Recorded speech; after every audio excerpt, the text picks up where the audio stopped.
I now give the floor to Mr. Tom Fletcher.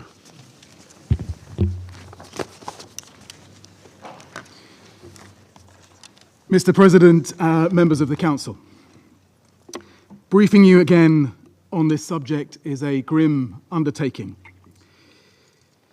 Before starting, I ask you to reflect for a moment on what action we will tell future generations we each took to stop the 21st century atrocity to which we bear daily witness in Gaza. It is a question we will hear, sometimes incredulous, sometimes furious, but always there for the rest of our lives. We will surely all claim to have been against it. Maybe we will say we issued a statement, or that we trusted that private pressure might work despite so much evidence to the contrary. Or pretend that we thought a more brutal military offensive had more chance of bringing the hostages home than the negotiations which brought so many hostages home. Maybe some will recall that in a transactional world, we had other priorities. Or maybe we will use those empty words, we did all we could. Mr. President, let me start with what we see and are mandated by this Council to report. Israel is deliberately and unashamedly imposing inhumane conditions on civilians in the occupied Palestinian territory. For more than 10 weeks, nothing has entered Gaza, no food, medicine, water, or tents.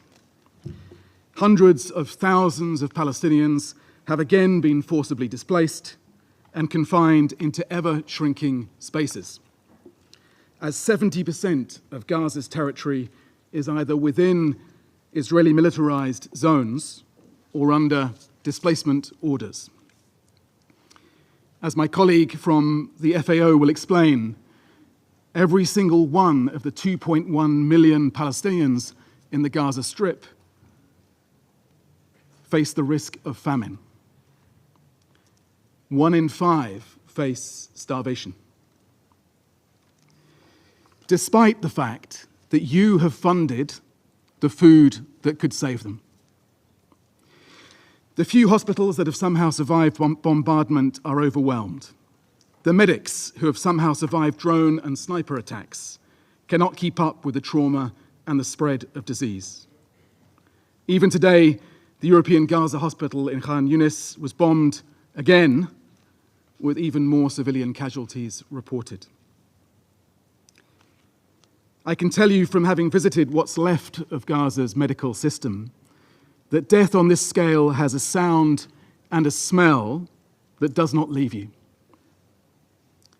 As one hospital worker described it, children scream as we peel burnt fabric from their skin.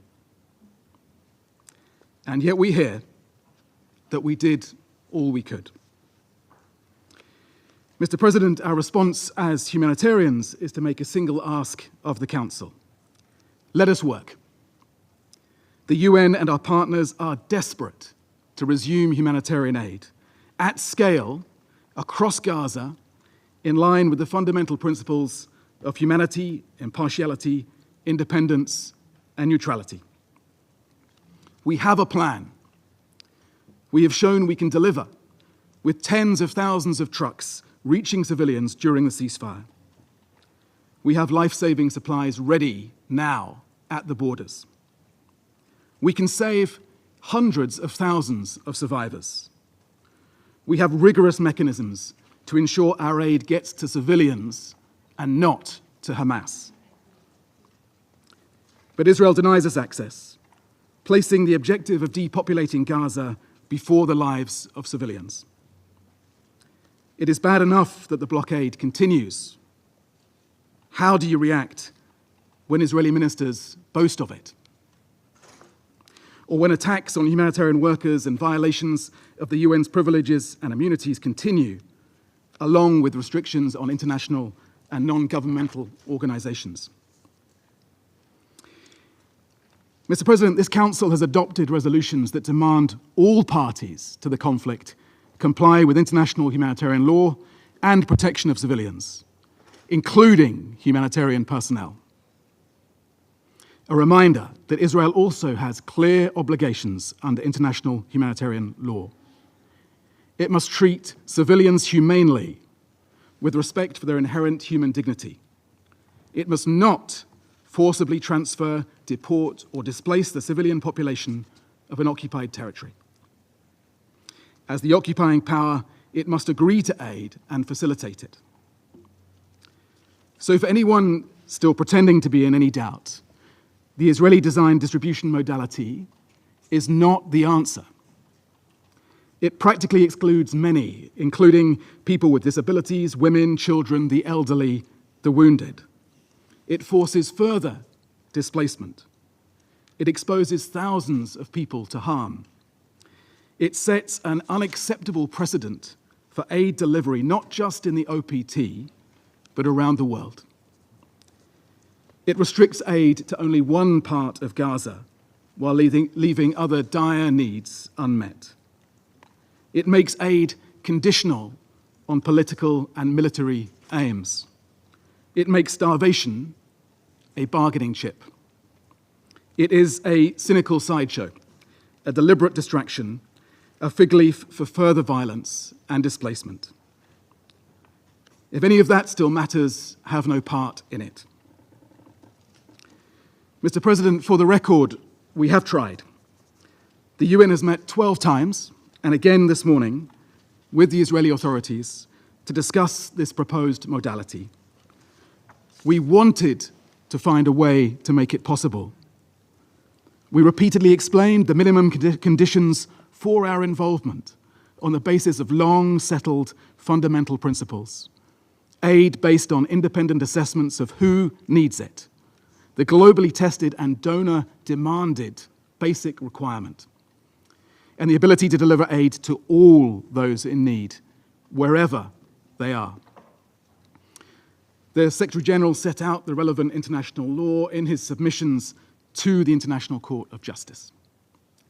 And your resolutions have strongly condemned starvation of civilians as a method of warfare and the unlawful denial of humanitarian access. Resolution 2417 demands the Council's full attention to widespread conflict-induced food insecurity. Mr. President, it's not just Gaza.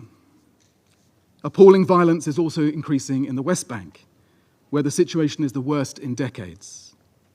The use of heavy weaponry, military methods of war, excessive force, forcible displacement, demolitions and movement restrictions.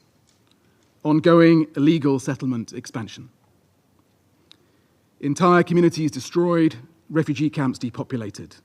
Settlements expanding and settler violence continuing at alarming levels.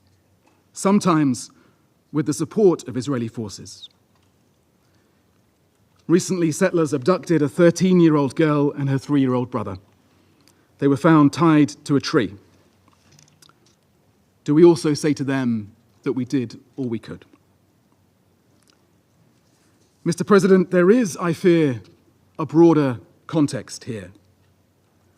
For the past 19 months, Palestinian journalists, civil society, and individuals have live-streamed their destruction to the world. Many have been targeted and killed for their testimony. And during this time, international aid workers have been the only international civilian presence in Gaza, watching and reporting the unfolding horror. We are your eyes and your ears. And be in no doubt that we feel the weight of that responsibility, to you, to the communities we serve, and to the world. And so we have briefed this Council in great detail on the extensive civilian harm that we witness daily. Death, injury, destruction, hunger, disease, torture, other cruel, inhuman, or degrading treatment, repeated displacement on a large scale. We have described the deliberate obstruction of aid operations and the systematic dismantling of Palestinian life and that which sustains it in Gaza. So you have that information. And now the ICJ is considering whether a genocide is taking place in Gaza. It will weigh the testimony that we have shared. But it will be too late. Recognizing the urgency, the ICJ has indicated clear provisional measures that must be implemented now. Yet they have not. Previous reviews of the UN's conduct in cases of large-scale violations of international human rights and humanitarian law, reports on Myanmar 2019, Sri Lanka 2012, Srebrenica, Rwanda, both in 1999, pointed to our collective failure to speak to the scale of violations while they were committed. So for those killed and those whose voices are silenced, what more evidence do you need now? Will you act decisively to prevent genocide and to ensure respect for international humanitarian law? Or will you say instead that we did all we could? Mr. President, this degradation of international law is corrosive and infectious. It is undermining decades of progress on rules to protect civilians from inhumanity and the violent and lawless among us who act with impunity. Humanity, the law, and reason must prevail. This council must prevail. Demand this ends. Stop arming it. Insist on accountability.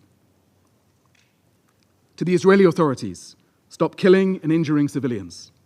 Lift this brutal blockade. Let humanitarians save lives. To Hamas and other armed Palestinian groups, release all hostages immediately and unconditionally.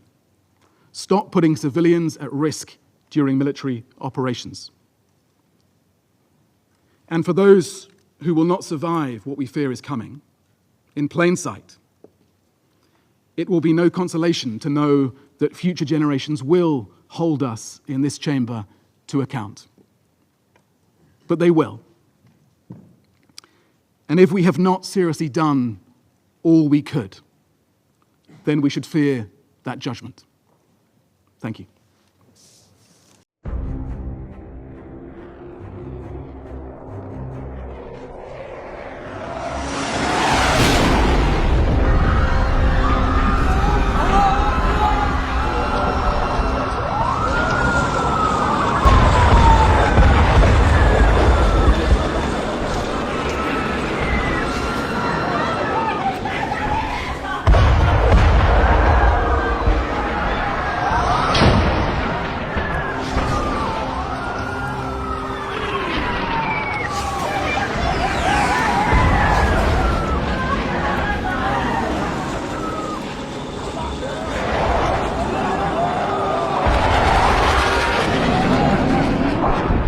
The drones would come down and pick off civilians, children, and we had description after description. This is not, an occasional thing. This was day after day after day, operating on children who would say, I was lying on the ground after a bomb had dropped, and this quadcopter came down and hovered over me and shot me.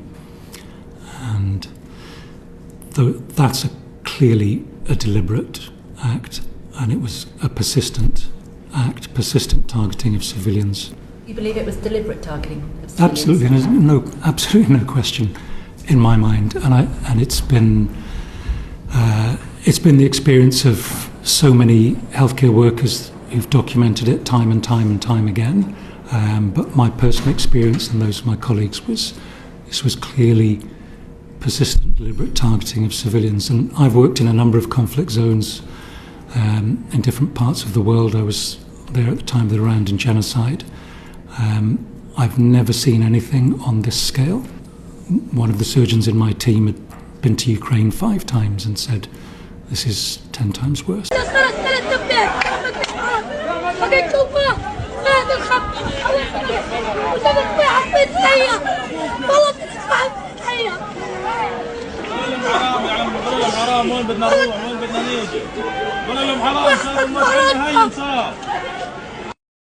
ابن القنافل عند البركة مطخوخ في بطن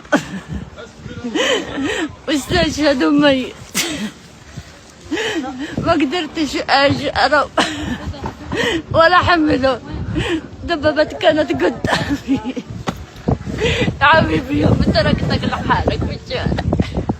حاسة حالي إذا متت مع أمي كان أحسن ما أشوف يعني العذاب هذا والمر هذا اللي بشوفه، المأساة هذه اللي بشوفها، اللي كل حاجة عندي كليتهم يعني كل اللي كنت عايزهم وأحبهم كليتهم راحوا. עלו והצליחו, תכסחו אותם כמה שיותר, שלא נשאיר מהם זכר, שלא הם, לא אמא שלהם, לא הילדה שלהם, לא התינוקות שלהם, אסור להם לחיות לחיות האלה. מי יש לו נשק ירה בהם. אתה יש לך שכן ערבי, אתה לא תחכה שהוא יבוא אליך הביתה, תיכנס אליו הביתה ותירה בו. כמה על מה שהם עוללים לנו, עכשיו הולכת להתחולל. עכשיו הולכים להיות דברים שלא חלמנו עליהם. כן. שיפלו עליהם פצצות שישמידו אותם. כל מה שהנביאים ניבאו הולך על אחרית ימים מתרחש עכשיו. אני שומע על הומניטריה, אני שומע על השארת אזרחים, חברים, חפים מפשע בעזה. המרצחים מגיעים מהמשפחות האלו, המשפחות האלו תומכות בהם. יוצאים עם סוכריות אחרי מעשה טבח, נותנים להם מחסה, זה האנשים שלהם, זה הילדים שלהם, זה הדודים שלהם, זה החברים שלהם, זה הקולגות שלהם, זה הפועלים שלהם, זה העובדים שלהם. כולם אשמים. ואנחנו לא נדע ניצחון עד שלא נשמיד את עזה. להשמיד את עזה. What terrorists do is target the innocent deliberately. And therefore my definition of terrorism is the systematic and deliberate attack, the murder, maiming and menacing of innocents, of civilians, for political goals. You can tell a lot about terrorists, but what happens when they come to power? Those who fight for freedom and come to power do not impose terrorism. Those who do, who fight in terroristic means, end up as being masters of terrorist states.